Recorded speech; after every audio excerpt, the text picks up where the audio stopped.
Hello friends, मैं हूं मोहम्मद फैसल और आप देख रहे हैं हमारा यूट्यूब चैनल इनोवेटिव डिज़ाइन।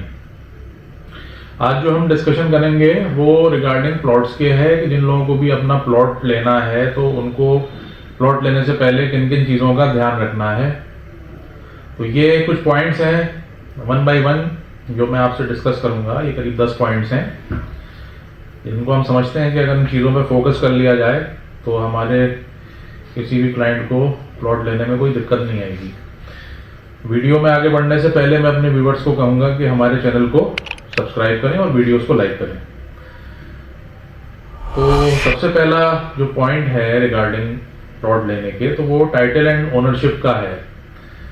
इसमें आपको ये देखना है कि भाई जो सेल डीड है और रजिस्ट्री है उसको स्टडी करना है, और इसमें जो कंसर्न तहसील डिपार्टमेंट है जिस किसी भी शहर का, तो वहाँ से आप 12 साला उसका या 24 साला वो निकलवा सकते हैं। तो उससे आपको 12 से 24 साल का हवाला मिल जाएगा, जिसमें ये चीज़ होगी कि भाई ये प्लॉट कहाँ कहाँ किस किस के पास था पहले, उसकी डिटेल आपके पास आ जाएगी। और इसके अलावा आपको ये भी देखना होगा कि इसमें कोई प्लॉट में कोई डिस्प्यूट तो नहीं है, या कोई ऐसा तो नहीं है इसमें कोई लोन है या मॉर्टगेज का कोई इशू है। तो इस चीज़ के लिए आपको लॉयर्स की भी ज़रूरत पड़ सकती है, उनकी हेल्प की भी ज़रूरत पड़ेगी। तो टाइटल और ओनरशिप जो है आप इस तरीके से वेरीफाई कर सकते हैं। दूसरी जो बात आती है प्लॉट के रिगार्डिंग वो है एक्सेस रोड विड्थ की।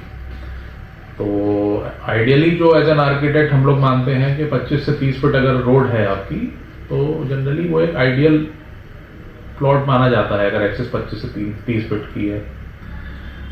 और इसमें आपको ये भी देखना है कि जो रोड आपके घर तक आ रही है वो मेन रोड तक जो कनेक्टेड है जहाँ तक, तो वहाँ उसके बीच में कोई ऐसा कोई ऑब्स्ट्रक्शन या किसी ने जो है कोई इंक्रोचमेंट तो नहीं कर रखा है। यानी कि जो भी रोड आपको मिल रही है, कहीं ऐसा तो नहीं है वो आगे जाके किसी ने उसमें इंक्रोचमेंट कर दिया हो या आपको जो है वो गाड़ी निकलने में फिर दिक्कत हो।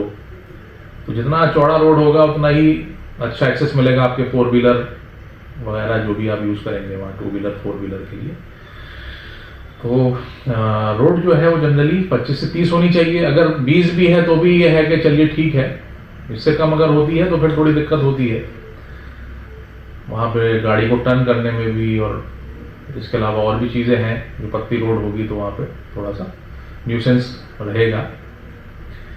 तीसरा जो पॉइंट है वो आता है ओरिएंटेशन का, कि प्लॉट का जो ओरिएंटेशन है वो डिसाइड करता है उसकी किस तरीके से उसमें मकान बनेगा, जो प्लानिंग होगी।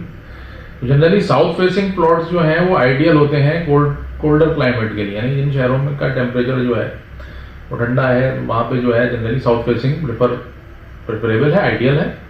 और जो थोड़ा वार्मर रीजन्स है वहाँ पे नॉर्थ फेसिंग प्लॉट्स अच्छे माने जाते हैं।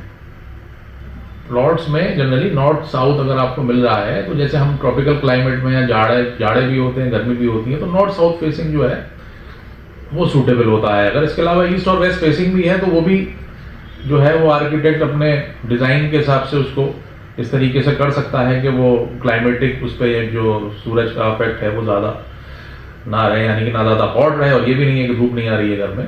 तो जो ओरिएंटेशन है वो जनरली नॉर्थ साउथ अच्छा है, और अगर ऐसा नहीं है तो वो आर्किटेक्ट उस चीज़ को जो है अपने डिज़ाइन के हिसाब से उसको अच्छा कर सकता है। अब जो चौथा पॉइंट आता है वो प्लॉट के शेप से रिलेटेड है।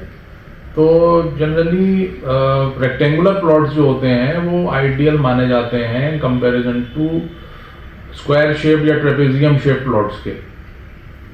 अगर फ्रंट और डेप्थ का रेशियो 1:2 हो तो बहुत अच्छा है। जैसे 200 स्क्वायर यार्ड के लिए जनरली 30/60 एक आइडियल डायमेंशन मानी जाती है। 1:2 का हो या 1:1.5 भी हो तो चल जाएगा। स्क्वायर शेप में थोड़ा सा प्लानिंग वाइज जो है बेटर नहीं होता है कंपैरिजन टू रेक्टेंगुलर प्लॉट्स के। इसके अलावा ट्रायंगुलर प्लॉट्स को अवॉइड करें आप। जितना आपके प्लॉट में 90 डिग्री से कम एंगल होगा उतना प्लॉट वो वेस्टेज में ही जाता है। तो वो प्लॉट जनरली रेक्टेंगुलर हो। इसके बाद 5वां पॉइंट जो आता है वो zoning regulations and master plan. तो ये एक ऐसा इंपॉर्टेंट फैक्टर है जो बहुत से लोगों को बहुत दिक्कत हो रही है, क्योंकि इन्वेस्टमेंट एक ऐसी चीज़ है, इन्वेस्टमेंट हो जाता है उसके बाद फिर प्लॉट को आप यूज़ नहीं कर पाएँ तो वो बहुत ज़्यादा उनके लिए नुकसानदेह है। तो इसमें आपको देखना यह है कि जैसे आप रेजिडेंस बनाने जा रहे हैं तो जहाँ पे भी आप प्लॉट ले रहे हैं वहाँ पे जो जोनिंग का जो यूज़ आ रहा है वो रेजिडेंशियल हो, तभी जो है आपको डेवलपमेंट अथॉरिटी वहाँ पे रेजिडेंस बनाने के लिए अप्रूवल अथॉरिटी दे पाएगी। सिमिलरली अगर कोई कमर्शियल बनाना चाह रहा है तो लैंड यूज कमर्शियल होगा, इंडस्ट्रियल चाह रहा है तो इंडस्ट्रियल होना जरूरी है लैंड यूज का।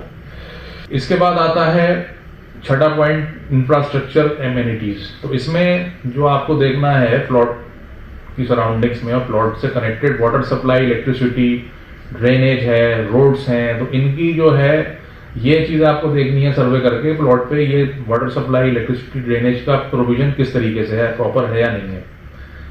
तो इंफ्रास्ट्रक्चर एमेनिटीज बहुत इंपॉर्टेंट है, तो ये सारी चीज़ें आप लोग देख लें। 7वां पॉइंट जो है वो है future development plans. Future development plans में हम ये देखते हैं कि प्लॉट की जो प्रॉक्सिमिटी है वो हाईवेज, स्कूल्स, कमर्शियल सेंटर्स और हॉस्पिटल से उसकी प्रॉक्सिमिटी क्या है, या फ्यूचर में वहाँ पे ये सारी ये जो मैंने आपको बताया कि highways, schools, commercial centre, hospitals, ये इस तरह की फैसिलिटीज वहाँ फ्यूचर में अवेलेबल होंगी या नहीं होंगी।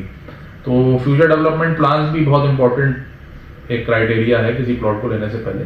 तो इसका आपको सर्वे करना पड़ेगा वहाँ पे कि भाई इस चीज़ की प्रोविजन फ्यूचर में क्या है। इसके बाद आता है मार्केट वैल्यू, 8वां पॉइंट जो है मार्केट वैल्यू में आपको रिसर्च ये करनी होगी कि उसकी इक्विवेलेंट प्रॉपर्टीज आसपास जो है वहाँ पे रेट क्या है।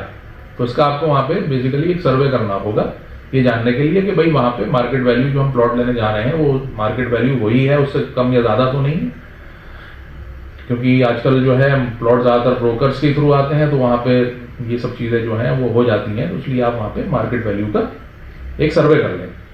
9वां पॉइंट जो है वो प्लॉट बाउंड्रीज एंड डायमेंशंस का है। इसमें आपको ये देखना है कि जो भी रजिस्ट्री में या सेल डीड में प्लॉट की डायमेंशंस मार्क हो रही हैं वो एग्जैक्टली वही हैं या नहीं है। इसके लिए आपको वहाँ पे साइट का मेजरमेंट करना होगा, क्रॉस चेक करना होगा सारी डायमेंशंस को कि भाई ये डायमेंशंस एज इट इज वहाँ पे प्लॉट में है या नहीं है।